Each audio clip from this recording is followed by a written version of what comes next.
নমস্কাৰ, মই তৃষ্ণা পুনৰ মোৰ বাগিচালৈ স্বাগতম জনাইছোঁ। আজি আপোনালোকক কিনো দেখুৱাম। সদায় একেখিনি কথা কৈ থাকিবলৈও ভাল নালাগে দিয়কচোন। যদি মোৰ ভিডিঅ'ৰ পৰা কিবা শিকিব পাৰিছোঁ বুলি ভাবে তেতিয়াহ'লে নিশ্চয় আপোনালোকে ছাপোৰ্ট কৰিব বুলি ভাবিছোঁ। আৰু এয়া হৈছে শাক-চব পেডি ধানৰ তুষ। এতিয়া উইণ্টাৰ আহিছে। উইণ্টাৰত আমি মাটিভাগত মিলাবলৈ কাৰণে ধানৰ তুষখিনি আমি সকলোখিনি বস্তু যোগাৰ কৰি ল'ব লাগিব। ধানৰ তুষ লাগিব আৰু শাক-চব পেডি, কাৰণ কক'পিট খৰচ কৰাৰ প্ৰয়োজন নাই উইণ্টাৰ ফুলৰ কাৰণে। মাটিখিনিত আমি এনেধৰণৰ এইবিলাক যদি মাটিখিনিত মিলাওঁ তেতিয়াহ'লে মাটিখিনি গোটা নাবান্ধে, সহজতে গোটা বান্ধি নাযায় এই ধানৰ তুষটো দিলে। আৰু খুব ভাল হয় পুলিটো। উইণ্টাৰ ছিজনত ফুলবোৰ খুব ভাল হয়। আপোনালোকে পিটনীয়া ইমানেই বেছি ফুলিব, আপুনি নিজে এবাৰ প্ৰমাণ কৰি চাবচোন। ধানৰ তুষ মিলাব লাগে। আৰু এয়া হৈছে ছুপাৰ ফছফেট।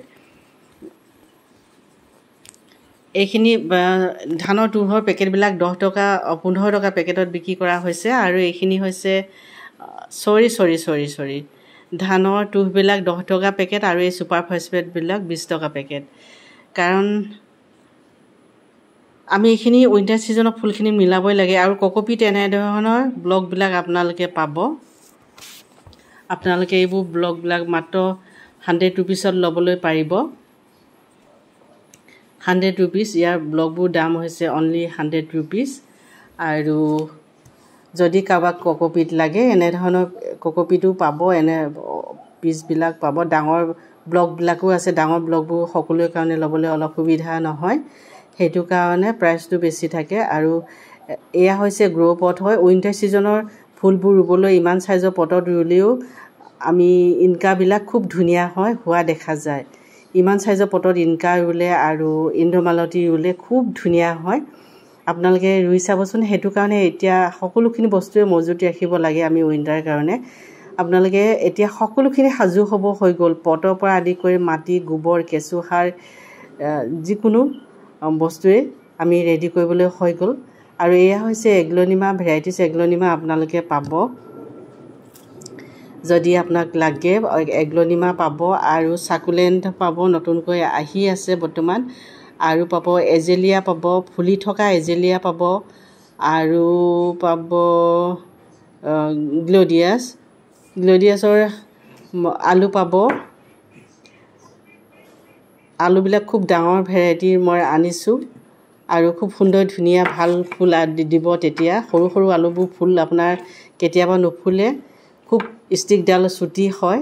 আৰু এয়া হৈছে কাৰ্লি পিংক, খুব ধুনীয়া সুন্দৰ হয় উইণ্টাৰ ছিজনত।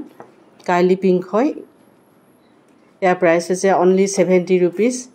এইটো কাৰ্লি পিংকবিলাক আগতে যেতিয়া প্ৰথম ওলাইছিলে ইয়াৰ প্ৰাইচ আছিলে 300 ৰুপিজ। এতিয়া মই অনলি আপোনালোকক 70 ৰুপিজত দিম। কাৰণ কাটিং কৰাৰ পৰা আদি কৰি ডাঙৰ কৰালৈকে বহুতখিনি সময় লাগি গৈছে। 8 মাহ 9 মাহ লাগি সময় লাগিছে ডাঙৰ কৰালৈকে, কাটিং কৰাৰ পৰা। আৰু ৰেক্স বেগুনীয়া আপোনালোকে ভেৰাইটিছ পাব, আহি আছে। ৰেক্স বেগুনীয়া পাব, ইপিচিয়া পাব। আৰু গ্ল'ডিয়াছৰ আলু পাব। অৰ্কিডো আছে, ডেণ্ড্ৰবিয়াম অৰ্কিড আছে, আপোনালোকে আহিব। ফেল'শ্বিপ আছে। আৰু এতিয়া ফুলি আছে। মই এইটো ডেণ্ড্ৰবিয়াম পোকে খাই দিলে, দেখিছেনে? যদি মোৰ ভিডিঅ' ভাল লাগে লাইক কৰিব, শ্বেয়াৰ কৰিব আপোনাৰ বন্ধু বান্ধৱীলৈ। আৰু আপোনাৰ মন পচন্দৰ ফুলটো যদি পায় নিশ্চয় আহিব বুলি আশা কৰিলোঁ। মই অনলাইন ডেলিভাৰী দিয়া হৈছে বৰ্তমান। আৰু যেতিয়া উইণ্টাৰ ছিজন আহি যাব সময়ো কম থাকে। বাছৰ পৰা ল'লে বেছি সুবিধা হয় বুলি মই ভাবোঁ। কাৰণ মই বাছতো পঠিয়াওঁ। যোৰহাট, গোলাঘাট আৰু শিৱসাগৰ, তেজপুৰ, নগাঁও, গুৱাহাটী সকলোলৈ পঠিওৱা হয়। অৰুণাচললৈকেও পঠিওৱা হয়। এই পখিলাটো মই ভিডিঅ'ত কেট কৰি ৰাখিলোঁ, কেমেৰাত ধৰি ৰাখিলোঁ, কিয়নো ইমান ভাল লাগিছে। ইয়াৰ ভিতৰৰ ৰেণুটোৰ পৰা ৰস লৈ আছে পখিলাটোৱে। ইমান দেৰি থাকি সোমাই আছে ইয়াতে। ইয়াৰ ভিতৰৰ পৰা ৰস টানিছে। ভাল লাগে ফুলত যেতিয়া পখিলা পৰি থাকে, বহুত ভাল লাগে। কিবা এটা ভাল লাগে, কিয় মৰম লাগে, ভাল লাগে, মই নিজে নাজানো। আজিলৈ আহোঁ, পুনৰ লগ পোৱাৰ আশাৰে ধন্যবাদ।